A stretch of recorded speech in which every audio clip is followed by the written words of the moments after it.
Hello students, आज हम आपको chemical properties of carboxylic acid के बारे में बताएंगे। ये लास्ट वीडियो इस टॉपिक की, फिर इसके बाद एमाइंस नेक्स्ट चैप्टर शुरू हो जाएगा। तो इसमें रिएक्शन जो है सेवेंथ है और ये बहुत मोस्ट इम्पोर्टेंट रिएक्शन है। HBZ के नाम से पूछी जाती है रिएक्शन। तो देखो ये कैसे कैसे पूछी जाती है, देखिए इधर फोकस करिए, बोर्ड पर फोकस करिए। इधर देखो, हेल बॉलहार्ड जेलेस्की रिएक्शन, इसको HBZ हेल बॉलहार्ड जेलेस्की कहते हैं। HBZ रिएक्शन के नाम से भी, या हम हेलोजिनेशन ऑफ कार्बोक्सिलिक एसिड, तीन नाम हो सकते हैं। Hell Volhard Zelinsky reaction, HBZ reaction या हेलोजिनेशन ऑफ कार्बोक्सिलिक एसिड, तीनों नाम से कैसी भी आ सकती है। अब देखिए इसकी डेफिनेशन बहुत आसान है, कुछ भी नहीं है। कार्बोक्सिलिक एसिड से having an alpha hydrogen are halogenated at the alpha position on treatment with chlorine और ब्रोमीन। हेलोजन में क्लोरीन और ब्रोमीन से रिएक्शन होगी only in the presence of small amount of red P का मतलब phosphorus, red phosphorus to give alpha halo carboxylic acids. This reaction is known as HBZ reaction. तो ये थोड़ा focus कर दीजिए, अच्छी तरह से देख लीजिए और ये डेफिनेशन लिख लीजिए, नोट कर लीजिए। तो इसमें एक नई चीज है अल्फा हाइड्रोजन। बहुत से बच्चे स्टूडेंट है वो अल्फा हाइड्रोजन नहीं जानते, तो देखिए मैं अल्फा हाइड्रोजन के बारे में जानकारी देता हूं। देखिए जैसे CH3 CH2 CH2 और COOH, तो इसमें अल्फा हाइड्रोजन देखना। तो देखो ये तो फंक्शन ग्रुप है, जो फंक्शन ग्रुप होता है उसे छोड़ देते हैं, और इसके पास जो होगा वो अल्फा हाइड्रोजन, ये दूसरा होगा वो बीटा हाइड्रोजन और तीसरा होगा गामा। इस तरह से देख लेते हैं। देखो लिखना चाहें तो ऐसे लिख सकते हैं आप,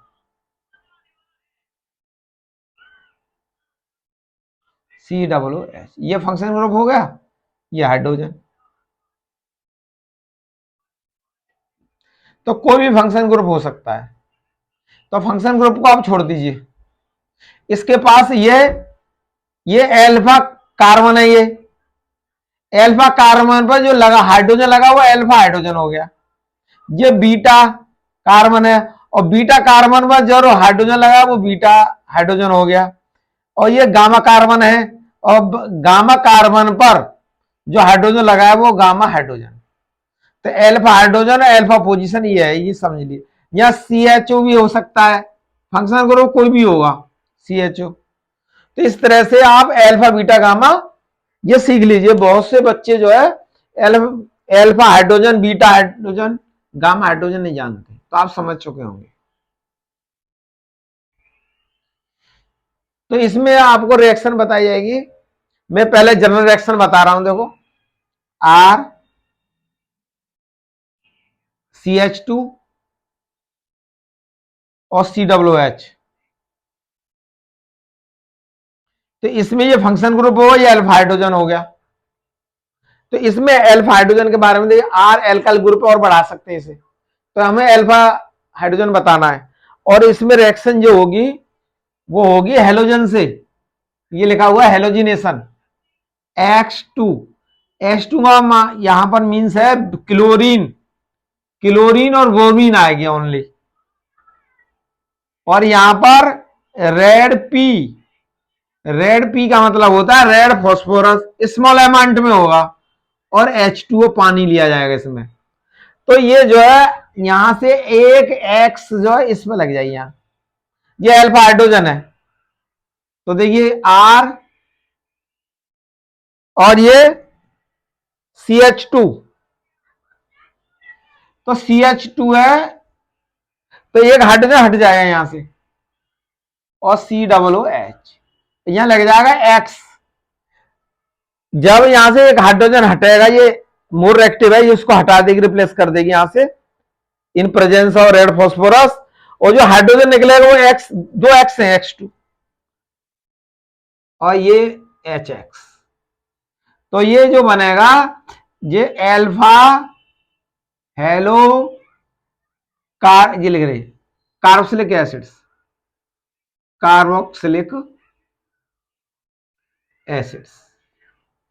तो ये एल्फा पे लग गया हेलोजन एल, और हेलोजन का मीन्स मतलब है यहां पर क्लोरीन और ब्रोमीन, ये ध्यान रख लिया अच्छी तरह से। यहां पर हेलोजन का, यहां ब्रोमीन, क्लोरीन और ब्रोमीन आएगा, फ्लोरीन और आयोडीन नहीं आएगा, ये बात आप नोट कर लीजिए, खाली क्लोरीन ब्रोमीन आएगा। तो ये हो गया जनरल रिएक्शन।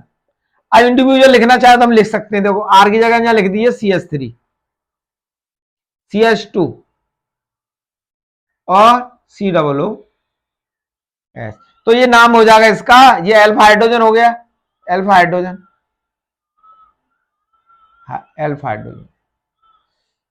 तो यहां अल्फा हाइड्रोजन, तो इसका नाम 1 2 3 प्रोपेनोइक एसिड हो गया, ये प्रोपेनोइक एसिड प्लस Cl2 की रिएक्शन कर देते हैं, तो Br2 का तो Cl2 की कर दो, कोई फर्क नहीं है।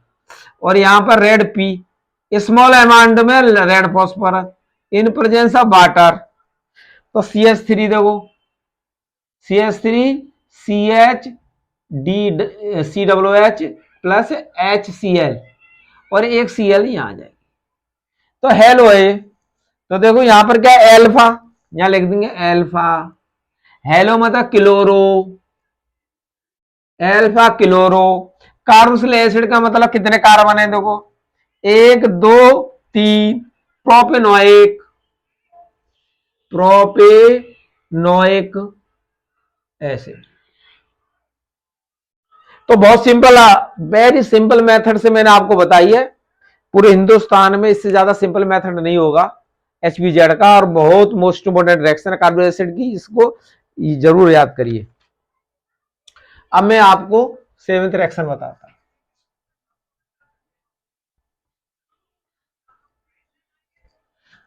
तो आपने बुट्स रिएक्शन सुना होगा, बुट्स रिएक्शन सुनी होगी। बुट्स रिएक्शन में कार्बन की चेन बढ़ जाती है, और मैं इसमें बताऊंगा डी कार्बोक्सिलेशन। तो हमारे पास दो तरह की रिएक्शन होती है, एक रिएक्शन ऐसी होती है जिसमें कार्बन चेन बढ़ जाती है, इंक्रीज हो जाती है, और एक रिएक्शन इस टाइप की होती है कि कार्बन चेन डिक्रीज हो जाती है, घट जाती है।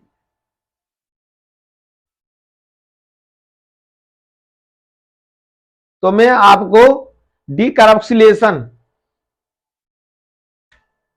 7th बाद 8 रिएक्शन का नाम है D carboxylation, D carboxylation of carboxylic acid, of carboxylic acid. तो मैं आपको पहले एक रिएक्शन बता चुका हूं, एक होती है वुड्स रिएक्शन। वुड्स रिएक्शन में कार्बन चेन बढ़ जाती है, और डी कार्बोक्सिलेशन में कार्बन चेन घटती है, उल्टा है वुड्स रिएक्शन का डी कार्बोक्सिलेशन। कैसे घट जाती है ये समझ लीजिए, जैसे RNO है, जनरल रिएक्शन बताऊंगा मैं पहले आपको, RCOONA प्लस वो एरो, सोडा लाइम ले लेंगे इसमें, NaOH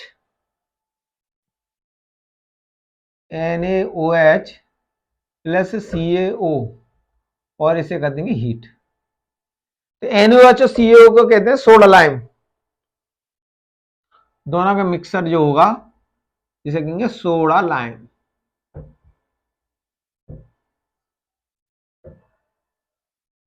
तो सोडा लाइम, तो ये इससे रिएक्शन होगा, देखो R, और इसका हाइड्रोजन यहां आ जाएगा RH प्लस Na, एक ये और एक जे, Na2CO3, सोडियम कार्बोनेट बन गया, और ये एल्केन बन गई, एल्केन। तो एल्केन, तो यहां पर कार्बन चेन में दो कंपाउंड थे, और यहां दो कार्बन थे, और यहां एक ही है खाली, आर के साथ H आ जाएगा, एल्काइल ग्रुप के साथ एल्केन बन जाती है। तो ये डीकार्बोक्सिलेशन है, इसमें डीकार्बोक्सिलेशन मतलब कार्बोक्सिलिक एसिड खत्म हो गया। तो देखिए मैं आपको इंडिविजुअल बताऊंगा, आर की जगह हम CH3 रख लेंगे, यहाँ CH3 COO Na, तो इसका नाम होगा sodium acetate, sodium acetate. Sodium acetate के साथ सोडा लाइम की रिएक्शन करेंगे। सोडा लाइम क्या होता है, NaOH plus CaO, calcium hydroxide, soda lime कहते हैं इसे, और इसको कर देंगे हीट, गर्म कर देंगे। तो गर्म कर देंगे तो वही CH3, आर की जगह CH3 और H आ गया, तो क्या बनेगा, ये CH4 बनेगा प्लस Na2CO3, तो ये होगा मीथेन, मतलब एल्केन बन गई। बहुत मोस्ट मतलब कार्बोक्स साल्ट, ये है salt of acetate, carboxylic acid, salt of carboxylic acid को हमने किस में बदल दिया, एल्केन में बदल दिया, मीथेन में बदल दिया। तो जैसे आदर्श, जैसे क्वेश्चन आ सकता है इसमें, डिफाइन द डीकार्बोक्सिलेशन, या आ सकता है कि how will you prepare methane gas from sodium acetate, sodium acetate से आप मीथेन गैस कैसे बनाओगे। या फिर आ सकता है sodium acetate react with NaOH plus CO, मतलब sodium acetate react with soda lime, तो इसमें क्या होगा, एल्केन बनेगी। बहुत सिंपल मेथड है और याद कर लीजिए। और अब लास्ट रिएक्शन में बता रहा हूं,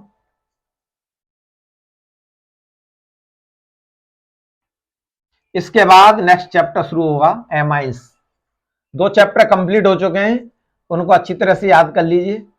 ऑर्गेनिक हमेशा सुबह मॉर्निंग में 4 से 6 बजे तक याद करें अच्छे मार्क्स लाने के लिए, और नोट्स जरूर बनाएं, बिना नोट्स के पढ़ोगे तो भूल जाओगे। ऑर्गेनिक लिख लिख के याद करें। रिंग सब्स्टिट्यूशन,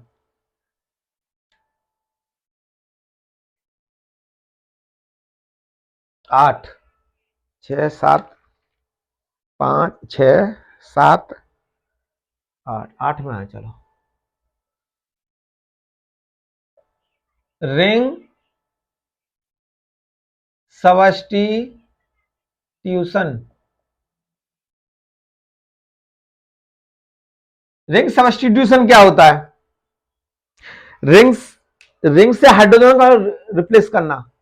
तो मैंने आपको OPD, ऑर्थो पैरा डायरेक्टर और मेटा डायरेक्टर, 2 डायरेक्टर बता चुके हैं केमिस्ट्री के।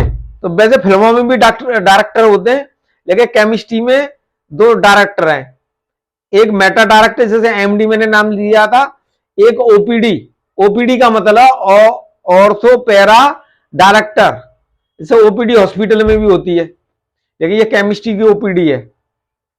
तो देखिए कैसे रिएक्शन होता है, ये समझो।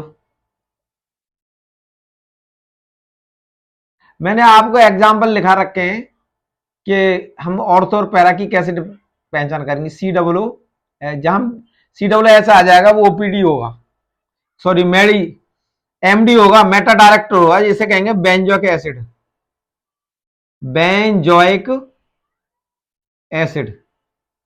और इसका हम करेंगे नाइट्रेशन, क्या करेंगे, नाइट्रेशन। और नाइट्रेशन करेंगे किससे, कंसंट्रेट H2SO4 और प्लस कंसंट्रेट HNO3, तो इनके साथ करेंगे। तो इस प्रोसेस को कहते हैं नाइट्रेशन। इसे लिख दो, मत लिखो, नाइट्रेशन लिख दो तो भी कोई प्रॉब्लम नहीं है। तो बेंजोइक COOH जो कार्बोक्सिलिक एसिड है वो मेटा डायरेक्टर है, COOH। तो जहां COOH होगा वो NO2 को ऑर्थो पैरा पे नहीं लगने देगा, क्योंकि ये मेटा डायरेक्टर है, MD है, MD है ये, MD का मतलब मेटा डायरेक्टर, मेटा डायरेक्टर। ये मैं आपको पहले अच्छी तरह से लिखा चुका हूं कि मेटा डायरेक्टर है, तो इसलिए NO2 यहां लगेगा, NO2। तो ये हो गया, नाम हो गया इसका Meta nitro benzoic acid. Benzoic acid, या दूसरा नाम भी लिख सकते हैं इसका, जैसे नंबर डालेंगे 1 2 3 4 5 6, तो इसका नाम दूसरा भी लिख सकते हैं आप, 3 नाइट्रो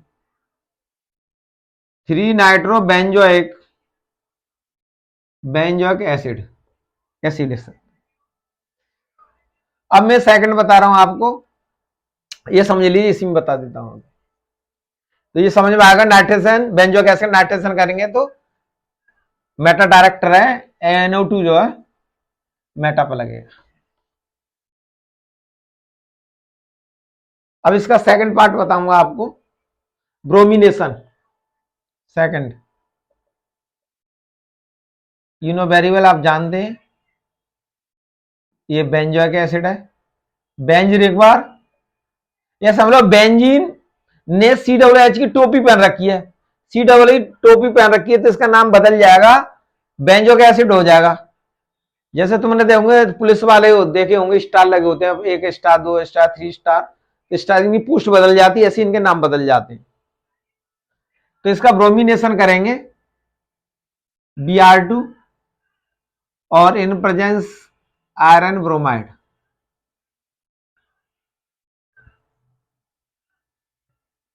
तो ये भी ब्रोमिनेशन होगा COOH, और ये क्या मेटा डायरेक्टर है, तो Br इधर लगा दो तो मेटा, इधर लगा दो तो मेटा, Br, तो नाम हो जाएगा मेटा ब्रोमो बेंजोइक एसिड, या दूसरा नाम मैं बता रहा हूं आपको, 3 ब्रोमो बेंजोइक एसिड। तो सेकंड दी एंड।